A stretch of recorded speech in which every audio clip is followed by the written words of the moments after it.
I slept past sunrise once after losing my baby. My Amish husband called it rebellion. The first thing my husband ever gave me, that was meant only for me, was a small brass wind-up clock with a cracked glass face. He set it on the windowsill above our bed, the week after we were married, and told me it had belonged to his grandmother, that she had wounded it every night of her life, and that a faithful wife in our district learned to rise with its bell rather than with the sun. I was 19. I thought he was giving me something tender. I did not yet understand that he was giving me an instrument. My name is Hannah Zook, and I am 61 years old now, sitting in a small rented room in a town my husband never knew the name of. The clock is on the table in front of me. The bell still works. The glass is still cracked, and I have not wounded it in 37 years. I want to tell you about the morning I slept past sunrise. Only one morning in 11 years of marriage. The morning after we buried our son. My husband, Aaron, stood in the bedroom doorway with the milk pail already in his hand and the lamp already lit, and he looked at me lying there with my face turned to the wall. And he said quietly, the way he said everything, "This is rebellion, Hannah." He did not raise his voice. He never did. He set the pail down, crossed the room, and wound the clock himself. Then he left. I want you to remember that clock, because it is going to mean 3 different things before this story is finished, and I did not understand any of them until I was much older than I am willing to admit. We lived in a small district in northern Indiana, the kind of place where the bishop knew every cow by name and every wife by her father's last name before her husband's. Aaron was 26 when we married, already a deacon's son, already spoken of as a man who would one day carry weight in the church. My own father had 3 daughters and no sons, and he told me on the morning of my wedding that I was lucky because Aaron Zook would never let a woman wander. I did not know then that wandering could mean still. The first year was not unkind. Aaron was not a cruel man in the way the English imagine cruel men. He did not strike me. He did not shout. He prayed at the table with his hands folded and his eyes closed. And he asked after my mother's health every Sunday.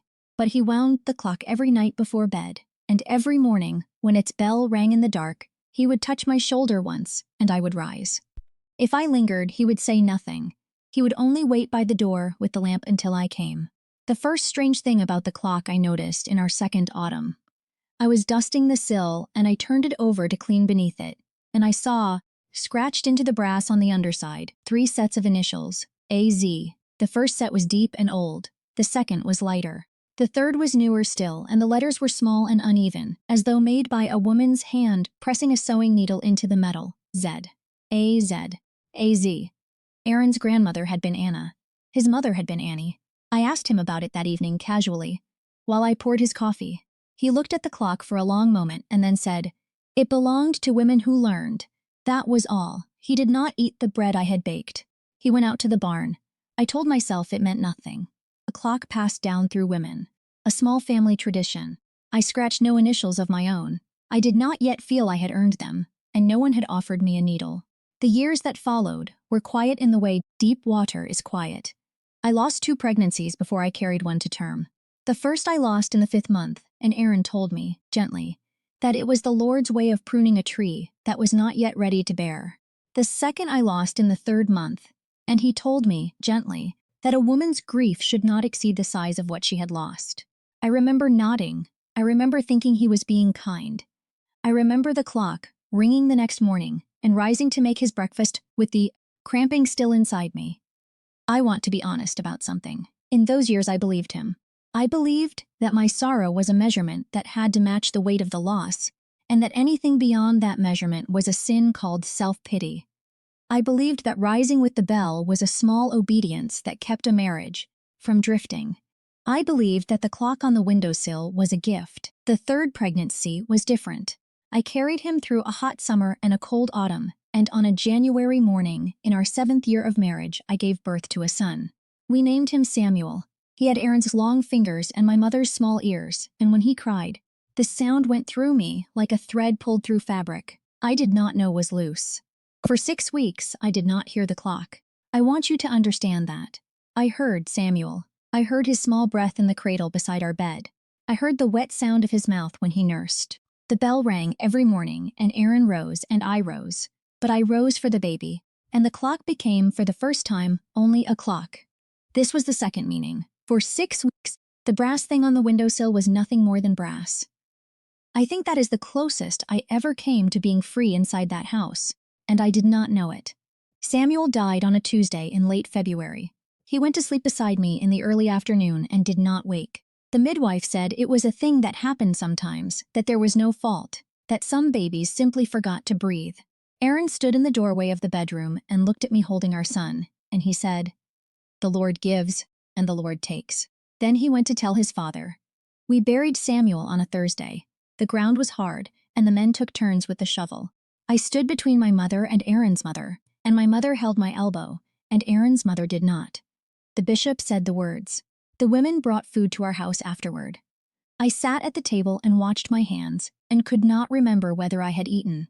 That night, Aaron wound the clock. I watched him do it. He did not look at me. He turned the small key 7 times, the way he always did, and set it back on the sill, and then he knelt by the bed and prayed aloud for the strength of a wife's submission in the season of testing. He asked the Lord to keep my heart from hardening. He asked the Lord to let me rise. I did not rise. The bell rang in the dark, and I heard it the way you hear a sound from underwater. Aaron's hand touched my shoulder once. I did not move. He waited. I felt him waiting. Then I heard him get out of bed and dress, and light the lamp, and stand at the door. I kept my face to the wall. The light went out. The door closed. I slept. I slept past sunrise. Only once. Only that morning. When I finally opened my eyes, the room was full of pale gray light, and Aaron was standing in the doorway with the milk pail in his hand, and he said, "This is rebellion, Hannah." He crossed the room. He wound the clock again, though it did not need winding. He left. I lay there a long time. I want to tell you I felt anger. I did not. I felt the way a field feels in November, after the harvest, when there is nothing left in it, and the ground is only waiting to be frozen. I got up eventually. I made his dinner. I did not cry in front of him. I did not cry at all for many weeks. I had been told my grief should not exceed the size of what I had lost, and I did not yet know how to measure a son. What happened next is the part I have never told anyone, and the part that changed what the clock meant for the third and final time. 2 days after I overslept, Aaron's mother came to the house. Her name was Annie. She brought a loaf of bread and a small jar of apple butter, and she sat at my table with her hands folded, and she said, "Aaron tells me you did not rise." I said nothing. She looked at the clock on the windowsill, and her face did something I had never seen it do. It softened, and then it hardened again, the way wax does when it cools. She said, "Hannah, bring me the clock." I brought it to her.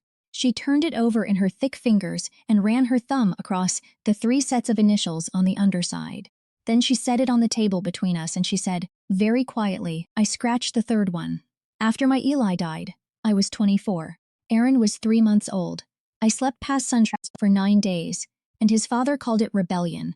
And the bishop came to the house, and I learned. She looked up at me. I scratched my letters into the brass the night I learned, so I would remember what learning cost. I did not understand at first. I thought she was telling me to learn the way she had learned. I thought she was telling me to scratch my own letters. I almost reached for the needle in my apron, and then she said, Hannah, I am telling you so that you do not. I want you to understand what that was.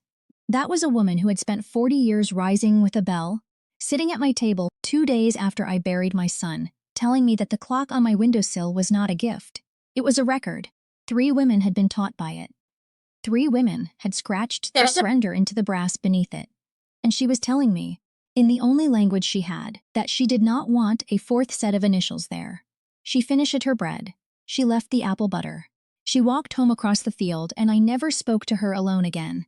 That was the day the clock became the 3rd thing. Not an heirloom, not a household object, a ledger, a small brass ledger of women who had been told that their grief was rebellion, and who had agreed. I would like to tell you that I left the next morning. I did not. I stayed 4 more years. I stayed because I did not know where to go, and because I still believed, in some folded place inside me, that Aaron was not a wicked man, only a frightened one. I stayed because my mother was still alive, and I did not want her to bury a daughter and a grandson in the same decade. I stayed because the bishop's wife began visiting me on Thursdays and bringing me small things, a piece of needlework, a recipe, once a slim book of Psalms, with certain verses faintly underlined in pencil. Verses about Hannah in the temple, weeping, her lips moving without sound, and Eli the priest accusing her of drunkenness, and Hannah answering, I am a woman of sorrowful spirit. I have poured out my soul before the Lord. Count not thine handmaid for a daughter of Belial. I read those verses many times. I understood that the bishop's wife was telling me something she could not say aloud. That sorrow is not rebellion. That a priest can be wrong about a grieving woman. That the name I had been given was the name of a woman who refused to be misread. In those 4 years, Aaron and I had no more children. He did not speak of Samuel. He wound the clock every night. I rose every morning. I did not scratch my initials into the brass, and I did not leave. And I did not weep where he could see me. I think he believed he had won. I think his mother knew he had not. Annie died in the spring of my 11th year of marriage. At her funeral, I stood beside Aaron and watched them lower her into the ground beside his father and his infant brother Eli, and I understood that I had perhaps 2 choices left in my life, and that one of them would close very soon. The night after the funeral, Aaron went to sit with his father's brothers. I was alone in the house. I took the clock down from the windowsill. I turned it over. I looked at the 3 sets of initials. I thought about scratching mine. I thought about smashing it on the hearth. In the end, I did neither. I wrapped it in a clean cloth, and I put it in the bottom of the small valise my mother had given me when I married, and I packed 3 dresses and the book of Psalms and the small pair of knitted booties Samuel had never grown into, and I walked 4 miles to the bus station before sunrise. I want you to notice something. I left before the bell rang. The clock was in my bag, unwound. For the first time in 11 years, no one in that house heard it ring. That was my answer to the word rebellion. Not a shout. Not a slammed door. A small brass silence on a windowsill where a clock used to be. I have lived a long, quiet life since then. I will not pretend it has been easy.